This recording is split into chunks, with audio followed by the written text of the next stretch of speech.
রাসূল সাল্লাল্লাহু আলাইহি সাল্লাম বলেছেন যে মানুষ যখন কবরে যায় তখন তিনটা জিনিস সাথে যায়। এক, আমল; দুই, তার লোকজন; তিন, তার আসবাবপত্র। আসবাবপত্র কবরে কি যায়? কুদাল, দা, কুড়াল, মাদুর, খাটলি, কিছু বিছানা কাঁথা, কাফন বা আরো যেসব চাদর, এগুলো আসবাবপত্র। লোকজন, ভাই ভাতিজা, বোন, ছেলে মেয়ে, এরা হলো লোকজন। তাহলে তিনটে জিনিস তার সাথে যায়। একটা হলো তার আমল, একটা হলো তার অর্থ সম্পদ, আর একটা হলো তার বংশের লোকজন। তখন আল্লাহ রসুল বলছেন যে ইয়াবকা ওয়াহিদ ইয়ারজু ইসলাম, একটা তার সাথে থেকে যায় আর দুইটা ফিরে আসে। কি সাথে থেকে যায়? আমল। ফিরে আসে জিনিসপত্র যা নিয়ে গেছে নিয়ে চলে আসে মানুষ। আর লোকজন যারা বাপ, ছেলে মেয়ে, ভাই গেছে, তারা সব কি করে?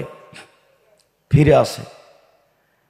তো সারাদিন থেকে সন্ধ্যায় ফলাফল এটাই যে যা কর্ম করলাম তাই সাথে থাকবে, অন্য কিছু সাথে থাকবে না। তা চেষ্টা করি নিজে সহ পরিবার সহ যে কিছু যেন কর্ম হিসাবে করে যেতে পারি। সবচেয়ে জরুরি কর্ম যেটা আমি আপনাদের বলি সেটা হলো 5 ওয়াক্ত সালাত। জরুরি কর্ম যেটা মনে করি সেটা হলো হালাল রুজি। জরুরি কর্ম যেটা মনে করি সেটা হলো কোরআন তেলাওয়াত। জরুরি কর্ম যেটা মনে করি সেটা হলো জীবনে আড্ডা পিটা কাজটা বন্ধ করতে হবে। এর সাথে গল্প করা, অপচয় সময় নষ্ট করা, এগুলো বন্ধ করতেই হবে, এটা মনে রাখতে হবে। আর রাসূলের ওই দুইটা কথা, একরাহুল কালামা বাদাল ইশায় ওয়া একরাহুন নাওমা ক্বাবলাল ইশায়। আল্লাহর নবী এশার সালাতের পূর্বে ঘুমিয়ে যাওয়া ঘৃণা করতেন, এটা মাথায় রাখতে হবে। আল্লাহর নবী এশার সালাতের পরে কথা বলা ঘৃণা করতেন। যে কোনো মূল্যে রাত 10টা, 10:30টার মধ্যে ঘুমাতেই হবে। আপনি বাড়ির মালিক, দুইজন ছেলে মেয়ে নিয়ে, আপনার স্ত্রী নিয়ে, আল্লাহ রসুল বলছেন রাজুল সাইয়্যিদ ফি আহলি বাইতিহি, যে বাড়ির মালিক ও হলে বাড়ির সর্দার, দায়িত্বশীল। ওয়াল মারাতু সাইয়্যিদাতুন ফি বাইতি যাওজিহা, আর মহিলা তার স্বামীর বাড়ির দায়িত্বশীল। কালকে যেটা শেষে এসে বলছিলাম, তো দুইজনকেই যেহেতু জবাব দিতে হবে, কাজে রাতে ঘুমিয়ে যাওয়ার ব্যাপারে দুইজনই সোচ্চার থাকবেন।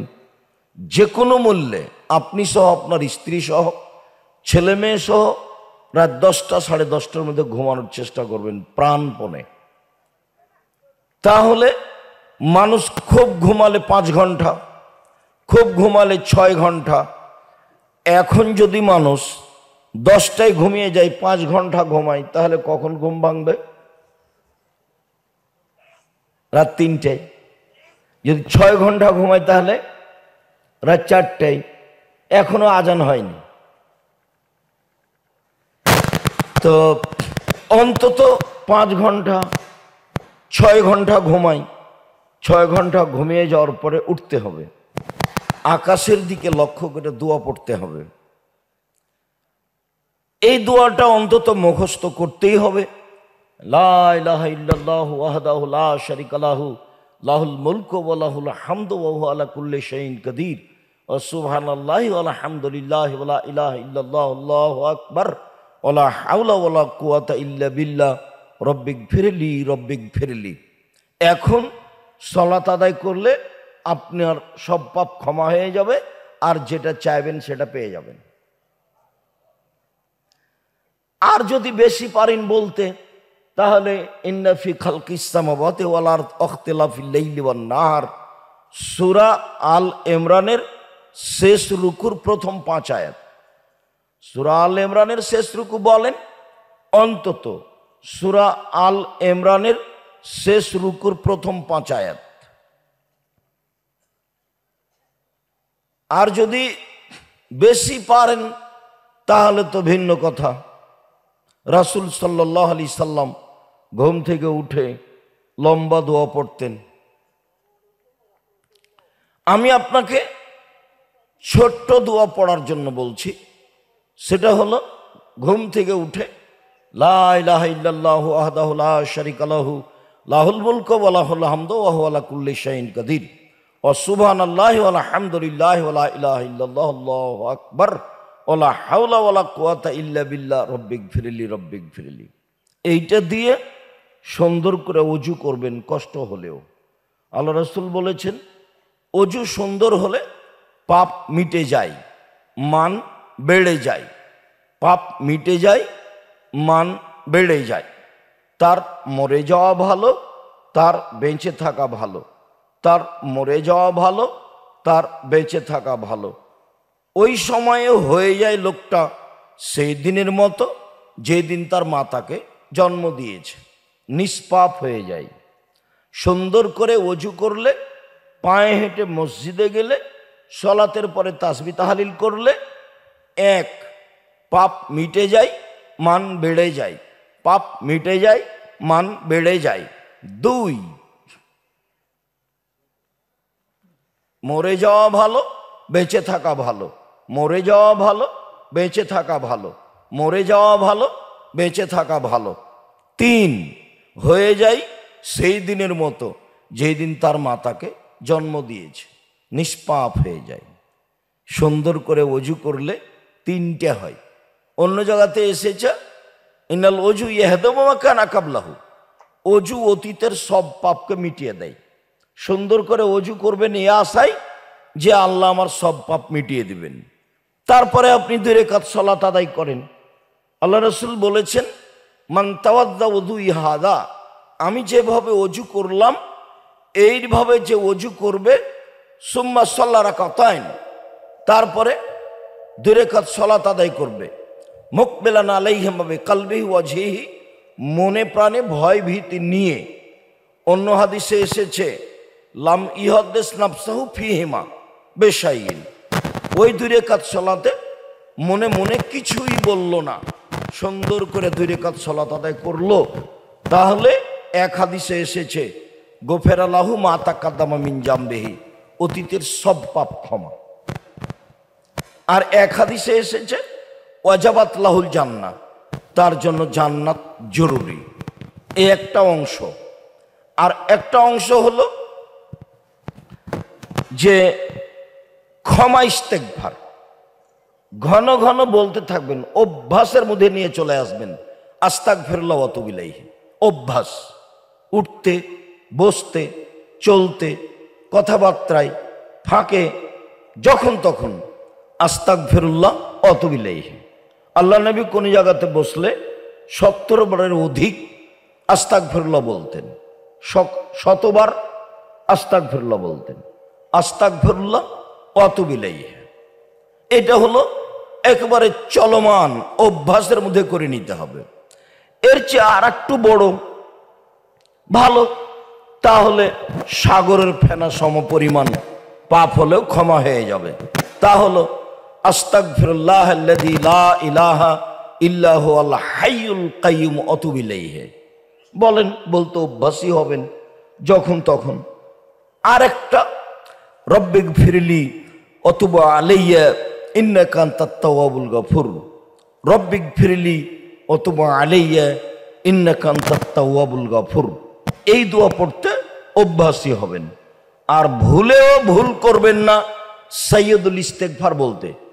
সাইয়্যিদুল ইস্তেগফার মানে ক্ষমা চাওয়ার সর্দার। সাইয়্যিদুল ইস্তেগফার মানে ক্ষমা চাওয়ার সর্দার। আল্লাহ রাসূল এই কথাটা নিজেই বলেছেন যে এটা হলো ক্ষমা চাওয়ার সর্দার। এইটা দিয়ে ক্ষমা চাইলে আর ক্ষমা চাওয়ার এর চেয়ে বড় কোনো দোয়া নাই। সেটা কি?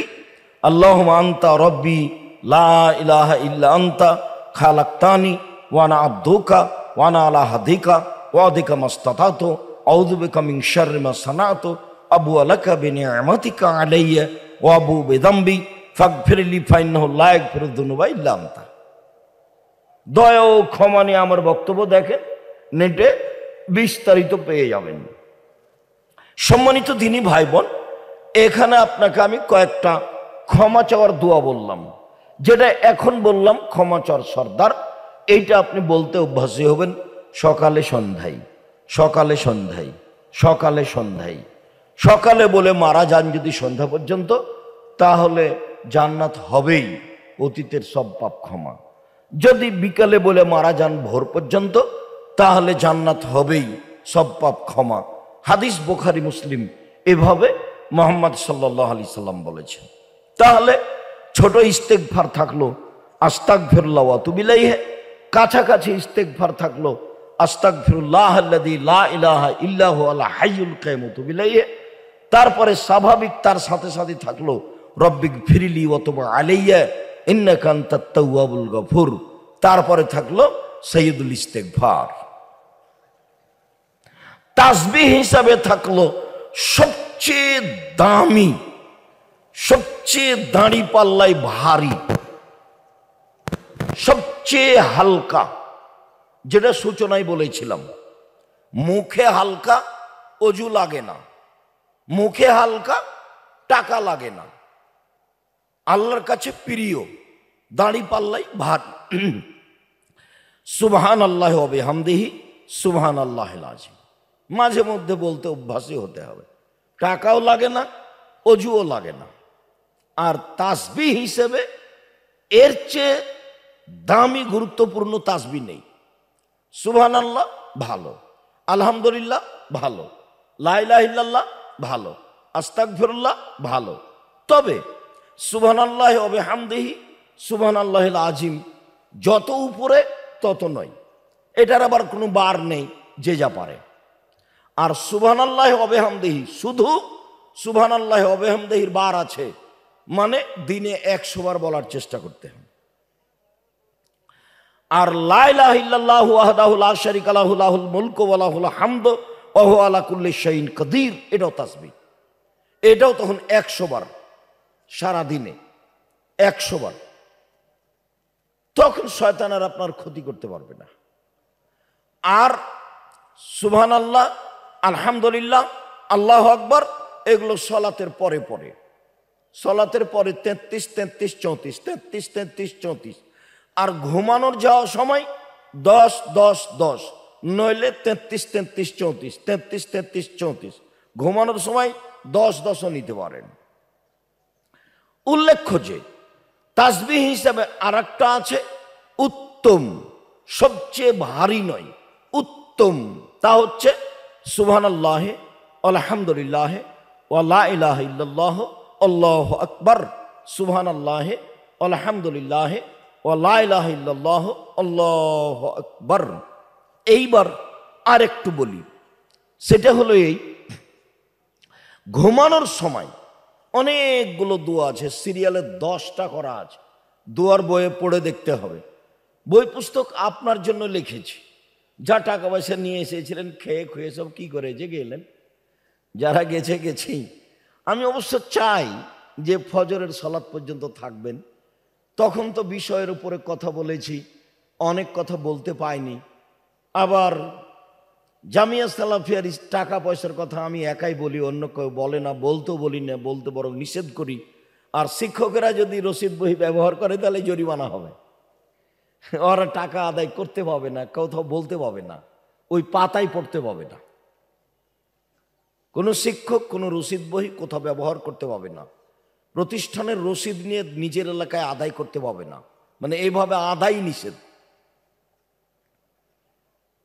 কারো প্রয়োজন নাই কে কি করছে, বাস আপাতত আমি ভিক্ষুক, আমি বলি 10 টাকা 5 টাকা, আমিও 2-1 টাকা দিই, সবাইকে বলি।